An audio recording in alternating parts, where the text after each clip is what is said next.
क्या कुछ सवाल जो आप पूछे गए? अच्छा, क्या कुछ मांगे रखी थी? बहुत समस्या थी। गाँव ना मजदूर पहले भी हम करते थे। क्या क्या समस्याएं थी? एक तो लाइब्रेरी की थी, हाँ एक इसकी थी जो है बिजली की, हाँ। दिन में बिजली आवे, हाँ हाँ एक रास्तों की थी। ये स्वीकार कर लिए ये दूर दूर देखे।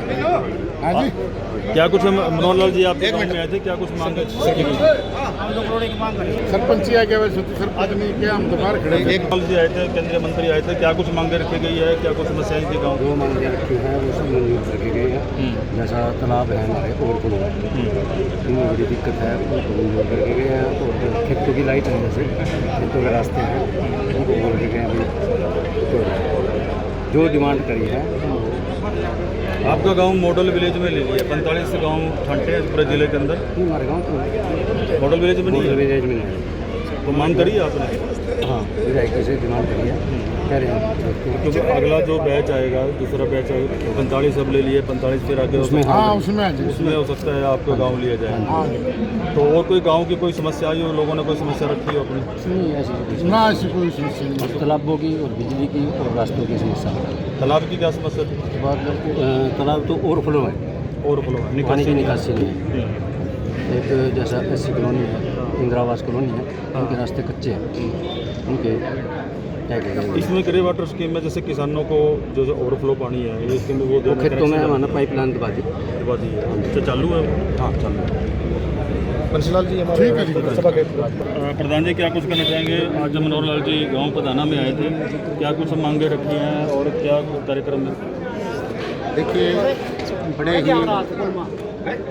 गर्व का और एक बहुत ही अच्छा क्षण है गांव पधाना वासियों के लिए कि पूर्व मुख्यमंत्री और केंद्रीय विद्युत आवास व शहरी मंत्री जी आज हमारे गांव में पहुंचे थे और उन्होंने बड़े प्यार से सब लोगों के बीच में बैठ कर के गाँव की समस्याओं को जाना और जो भी समस्याएं थी, जैसे एक लाइब्रेरी की स्थापना करना, शमशान घाट के में पानी की व्यवस्था करना, उसका सौंदर्यीकरण करना, गांव की जितनी भी गलियां हैं उनको पक्का करना और खेल स्टेडियम के बारे में भी उन्होंने जानकारी दी, गांव की बिजली के बारे में भी उन्होंने जानकारी दी। तो जो भी चीज़ें ठीक हो सकती हैं उन्होंने सभी, जहाँ पे अधिकारी थे उन्होंने सबको दिशा निर्देश दिए कि गाँव की सभी समस्याओं का शीघ्र हल किया जाए।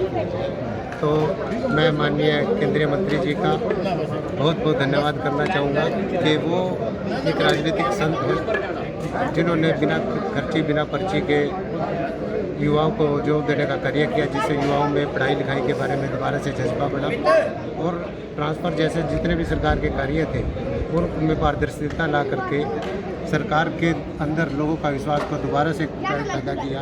तो ऐसे राजनीतिक संत और ईमानदार प्रवृत्ति के केंद्रीय मंत्री जी हमारे गांव पधाना में आए थे। पूरे गाँव वासियों की तरफ से, पंचायत की तरफ से उनका बहुत बहुत धन्यवाद कि वो आए। मुख्यमंत्री जी ने अभी ये ऐलान किया था कि हरियाणा के अंदर कितने की जमीन जमा शामला की भूमि है, पंचायती राज की भूमि है, उसके ऊपर कब्जे हो रहे हैं, वो खाली कराए जाएंगे। क्या आप इससे संतुष्ट हैं? देखिए, कब्जे जहाँ भी हुए हैं उनको दूर करना चाहिए और इस प्रोसेस को, जो भी सरकारी प्रोसेस चला हुआ है वो हमारे गाँव में भी चला हुआ है, उससे बिल्कुल पूरी तरह संतुष्ट है कि उसको सिस्टम के अनुसार उन कब्जे को छुड़वाएं। अच्छा, पीछे 2022 के अंदर पहुँच की स्कीम आई थी, ग्रे वाटर स्कीम की आई थी, मॉडल पहुँच की स्कीम आई थी, उन कामों में आधा काम किया गया, आधा काम नहीं हुआ है। जबकि उसके जो पैसे अगर हम टेंडरिंग में देखें तो वो 4-4, 5-5 गुना पैसे गवर्नमेंट के ले लिए, जबकि पंचायतों के पास एक पैसा नहीं गया क्योंकि उस टाइम एडमिनिस्ट्रेशन लगा हुआ था। एडमिनिस्ट्रेटर में कोई भी पंचायत अपने पल्ले से पैसा नहीं लगा सकती, ये सिर्फ डिपार्टमेंट को अथॉरिटी थी और डिपार्टमेंट ने जहाँ जहाँ काम किया है उसमें सभी में पूरा नहीं काम किया। किसी 25% कर दिया, किसी 20% कर दिया और उसकी पूरी की पूरी मतलब पैसे की जो आप बोल रहे हैं ना कि ये स्कीम जो सरकार की स्कीम आई थी पूरी तरह सक्सेसफुल नहीं रही है। पूरे गांव, अधिकतर गांवों में ये स्कीम है ना अनसक्सेसफुल रही है, ये सफलता नहीं प्राप्त नहीं कर पाई। तो सरकार से यही हमारी डिमांड है और पूरे हरियाणा वासियों की डिमांड है, इस जो स्कीम को पुनर्विचार करते हुए और जो भी काम किया हुआ है उसको दोबारा से अतिशीघ्र उनको 100% काम को पूरा कराया जाए और जो इस स्कीम में जो भी विफलताएँ रही हैं, कमियाँ रही हैं, उनको ध्यान से भी देखते हुए पूरा करके इस प्रोजेक्ट को दूर किया, कंप्लीट किया। जो ठेकेदार पैसा लेके चले गए काम किया नहीं, उनके बारे में क्या? उनके बारे में तो देखो सरकार से उन्होंने पैसा लिया है तो सरकार की ये जिम्मेवारी भी बनती है और सरकार का ये काम भी है कि जो लोग उनसे पैसा लेके गए हैं फ्री में और काम पूरा नहीं किया उनके खिलाफ कानूनी कार्रवाई सख्त से सख्त कानूनी कार्रवाई की। बहुत बहुत इंटरव्यू देंगे। हाँ जी सर, आपका क्या परिचय?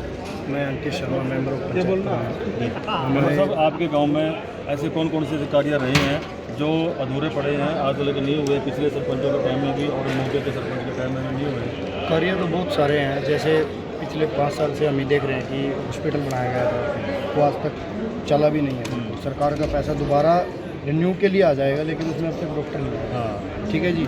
इसके अलावा अगर हम बात करें कोई भी जोड़ हो गया कुछ भी हो गया, पिछली जो प्लांट था उसमें भी जोड़ों को खुदवाया गया। अभी आप गांव के चिकित्सा फिर के देख सकते हो कि गांव के जोड़ों की क्या हालात है। हाँ, सिर्फ ये मतलब हम नहीं मानते कि इसको धरातल पे अगर कार्य किया जाए ना तो हर एक ईमानदारी से काम हो तो अच्छा काम होगा। गांव के जोड़ हो गए, फिरनी हो गए, इन पे मतलब कि लगता नहीं है कि कार्रवाई हो रही है। देखो हर गांव में यही है। हमने जोड़ों का टॉपिक लिया था कि पूरे गांव के किसी भी गांव में चले जाओ, जोड़ों के नाम पर अरबों नहीं करना था। वो पंचायत को नहीं करना, पंचायत को वो पैसे नहीं गए क्योंकि एडमिनिस्ट्रेटर लगे हुआ था। तो डिपार्टमेंट के द्वारा जो पंचायती राज डिपार्टमेंट है इन्होंने आज ना कोई इंक्वायरी कराई, कोई ठेकेदार आया पैसे लेके चला गया, काम किया। हाँ, हमारे गांव की बात बताएं तो अभी तक 88 लाख कुछ लगभग आया था एक जोड़ का। अगर आप उस पर देखोगे तो वो फोन सिस्टम का आया था, लेकिन हमारे पूरे गांव में 3-4 जोड़ है, कहीं पर भी फोन सिस्टम नहीं लगा हुआ है कि जोड़ को डिवाइड करके। हाँ, तो 4 लेयर बननी हाँ, थी, 4 वो- लेयर बननी थी, उसमें कुछ अब भी वो ऐसा टैंक नहीं बनने है, जैसा कोई भी- वो डिजाइन नहीं लिया कुछ गया। भी नहीं है। मतलब हाँ ये है दिखावे के लिए 4 दीवार और मिट्टी बाहर निकाल दी गई है। कई गाँव में तो मिट्टी बेची गई है। मिट्टी भी बेची गई है। ये समझ नहीं आता कि सरकार इस पे एक्शन क्यों नहीं है। हाँ, दूसरा अगर हमारे गांव की बात करें पिछले 4 साल से तो हम मेंबर होकर भी जोर लगा रहे हैं कि सफाई कर्मचारी की जरूरत है, सफाई कर्मचारी की जरूरत है। एक सफाई कर्मचारी है हमारे गाँव। तो मतलब कि आप स्वच्छता की ओर ध्यान दे रहे हो। जबकि स्वच्छता पहले है कितने नहीं। थे? पहले अगर पिछले प्लान की बात करें तो लगभग 2-3 तो एक्सपायर हो गए, 3-4 थे पहले भी। पता नहीं एक्शन नहीं पूरे ले गाँव रहे की हैं। सफाई एक आदमी कैसे करेगा? भी जोर लगा रहे हैं, पता नहीं किस कारण से क्या रुकावटें आ रही हैं। अंदरूनी बातें हैं सारी।